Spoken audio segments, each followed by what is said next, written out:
तो अब हम डाइजेस्टिव सिस्टम स्टार्ट करते हैं। तो जो ह्यूमन डाइजेस्टिव सिस्टम होता है वो दो चीज़ से मिलकर बना होता है, एक होता है एलिमेंट्री कैनाल और दूसरा होता है एसोसिएटेड ग्लैंड।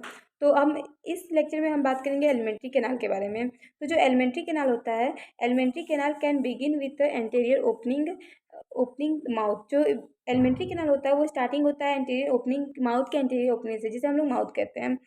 और इसकी ये ख़त्म होता है बाद में एनस में जाके।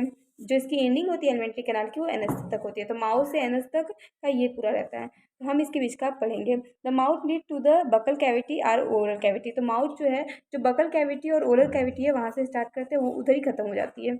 The oral cavity has number of teeth and the muscular tongue. तो जो ओरल कैविटी होता है उसमें कुछ नंबर ऑफ टीथ होती है और जो मस्कुलर कुछ एक मस्कुलर टंग होता है।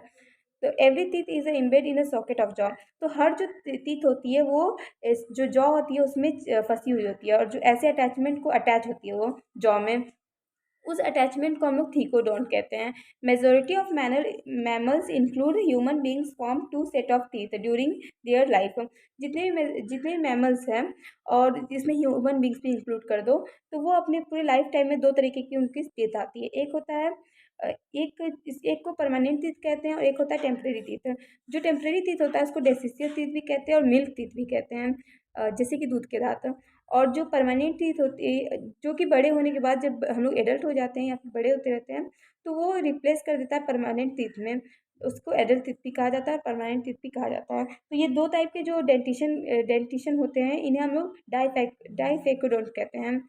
और जो एडल्ट ह्यूमन होता है, जो एडल्ट ह्यूमन होते हैं उनके पास 32 परमानेंट टीथ होती है। हाँ, और जो कि 4 डिफरेंट टाइप्स के होते हैं। एक होता है, कुछ हेट्रोडोंट्स होते हैं और उन्हें हेट्रोडेंटिशन कहते हैं। नेमली वो जो 4 अलग अलग टाइप से जो टीथ होते हैं उनको इंसीजर, केनाइन, प्रीमोलर और मोलर कहा जाता है। Arrangement of the teeth each half of the upper and lower jaw in the order ICPM and M। तो जो अरेंजमेंट होती है टीथ में वो अपर में हाफ होती है और लोअर जॉ में हाफ होती है, ठीक है। और जो ऑर्डर होता है अरेंजमेंट का वो पहले इंसीजर, फिर केनाइन, फिर प्रीमोलर, फिर मोलर होता है, ठीक है। तो जो ऐसे अगर हम लोग बनाते हैं, एक मिनट का, बाई चांस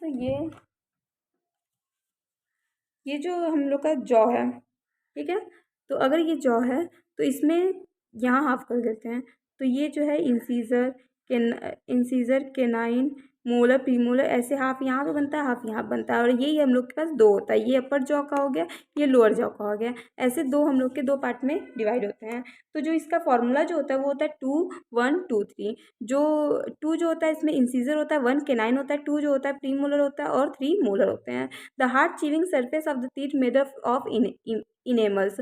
जो जिस सरफेस से हम लोग च्यू करते हैं खाने को, वो जो सरफेस होता है टीथ का वो किससे बना होता है? इनेमल से बना होता है, जो कि हार्डेस्ट नॉन लिविंग सब्सटेंस होते हैं। वो कोई लिविंग सब्सटेंस नहीं होता है, ये नॉन लिविंग सब्सटेंस होता है।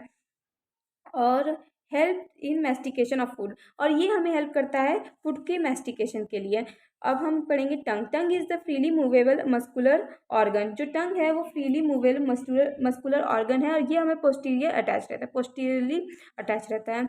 और इस ये जो है ये एक्टोडर्मल होता है और एमियोब्लास्ट, एक मिनट एक सेकेंड, सॉरी।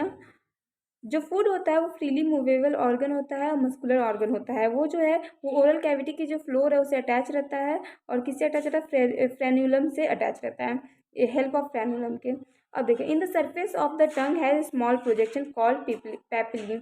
जो सरफेस होता है टंग का उसमें स्मॉल स्मॉल प्रोजेक्शन पाए जाते हैं, प्रोजेक्शन, जिसको हम लोग पैपिली कहते हैं। Some of which bear taste bud. उसमें से कुछ जो होते हैं उसमें टेस्ट बड भी होता है।